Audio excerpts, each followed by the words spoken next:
अगले महीने होने वाले राष्ट्रपति चुनाव को लेकर देश की सियासत गर्म आ गई है। बैठकों का दौर शुरू हो चुका है। कई नामों को लेकर राजनीतिक गलियारों में अटकलें लग रही हैं और नंबर गेम में अपनी स्थिति मजबूत करने की कोशिश जारी है। पश्चिम बंगाल की मुख्यमंत्री ममता बनर्जी ने आज बुधवार को विपक्षी दलों की दिल्ली में बैठक की है। उस बैठक में कई नामों पर चर्चा हुई है। जोर देकर कहा गया है कि बीजेपी के सामने एक संयुक्त राष्ट्रपति उम्मीदवार खड़ा किया जाए। विपक्ष की बैठक में क्या हुआ? जो नाम बैठक के दौरान उठे उनमें एनसीपी प्रमुख शरद पवार, महात्मा गांधी के पोते गोपाल कृष्ण गांधी, एनके प्रेमचंद्रन और एनसी प्रमुख फारूक अब्दुल्ला शामिल हैं। सबसे पहले चर्चा शरद पवार के नाम पर रही। ममता ने खुद उन्हीं के नाम को आगे किया। ज्यादातर पार्टियों ने एक सुर में उनकी उम्मीदवारी का समर्थन किया, उन्हें संयुक्त उम्मीदवार घोषित कर देने की पैरवी की, लेकिन खुद शरद पवार ने खुद को उस रेस से ही बाहर कर लिया। उन्होंने साफ कर दिया है कि अभी उन्हें सक्रिय राजनीति में ही रहना है। जब शरद पवार नहीं माने, उसके बाद फिर ममता बनर्जी नया नाम उठाया। इस बार महात्मा गांधी के पोते गोपाल कृष्ण गांधी को उम्मीदवार बनाने की बात हुई। लेफ्ट पार्टियां तो पहले से ही गोपाल कृष्ण गांधी का समर्थन कर रही थीं। शरद पवार के साथ सीताराम येचुरी की बैठक में भी उनके नाम पर गहन मंथन हो चुका था। ऐसे में उनके नाम को लेकर भी तमाम कयास लगाए गए। बैठक में एक और नाम पर चर्चा हुई, जम्मू कश्मीर के पूर्व मुख्यमंत्री और एनसी प्रमुख फारूक अब्दुल्ला।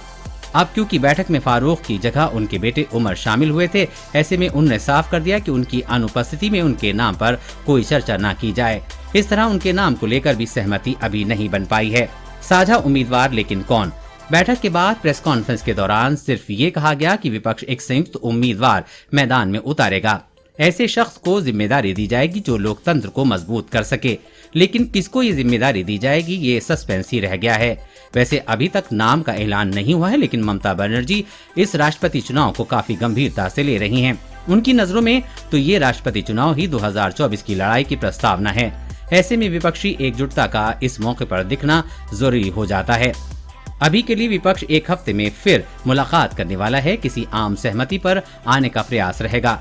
कहा जा रहा है कि ममता बनर्जी, शरद पवार और मल्लिका अर्जुन खड़गे विपक्ष के दूसरे नेताओं से बात कर सकते हैं। उन्हें एक साझा उम्मीदवार के लिए मनाया जाएगा। राजनाथ सिंह, जेपी नड्डा की क्या रणनीति? वैसे आम सहमति की कोशिश में तो बीजेपी भी लगी हुई है। बीजेपी अध्यक्ष जेपी नड्डा और रक्षा मंत्री राजनाथ सिंह ने आगे आकर कमान संभाल ली है।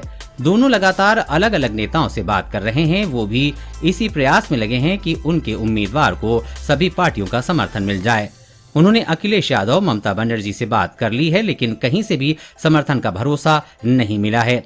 वहीं बीजेपी अध्यक्ष जेपी नड्डा ने राष्ट्रपति चुनाव में उम्मीदवार के नाम पर पशुपति पारस, मेघालय के मुख्यमंत्री कोरनाड सांगमा, एजेएसयू के सुदेश मेहता, एनसी के फारूक अब्दुल्ला और निर्दलीय सांसद नवनीत कौर राणा और सुमनलता अमरीश से विचार विमर्श किया है। जोर देकर कहा गया है कि केंद्र पहले अपने उम्मीदवार की घोषणा करे, उसके बाद ही कोई फैसला लिया जाएगा। ऐसे में पहले आप वाला दौर चलने वाला है। कौन सबसे पहले अपने राष्ट्रपति उम्मीदवार का ऐलान करेगा, इस पर सभी की नजर रहेगी। देश और दुनिया की हर अपडेट पाने के लिए चैनल को सब्सक्राइब करें।